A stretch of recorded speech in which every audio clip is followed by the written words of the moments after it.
अस्सलाम वालेकुम नाज़रीन, मैं हूं आपका होस्ट सैयद अली हैदर और आप देख रहे हैं तस्वीर मीडिया। नाज़रीन, आजकल सोशल मीडिया पर एक अजीब और हैरान कर देने वाली वीडियो ने सबका ध्यान खींच लिया है। दो औरतों ने अपने वालिद की वफात का व्लॉग बना डाला।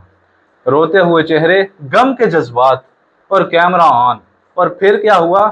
बस व्यूज, कमेंट्स और ट्रोलिंग का सिलसिला शुरू हो गया।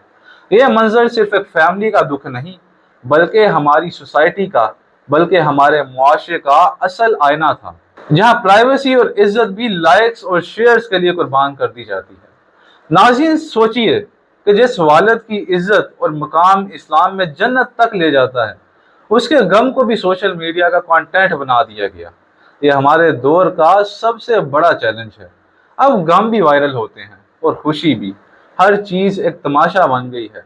ये सिर्फ उन लड़कियों का कसूर नहीं, ये हम सब की सोच का नतीजा है, जहां जिंदगी का हर पहलू एक पोस्ट बन गया है। दोस्तों, अब यहाँ पर रोबदार बात यह है कि अपने गम को इबादत बनाओ, ना कि कंटेंट।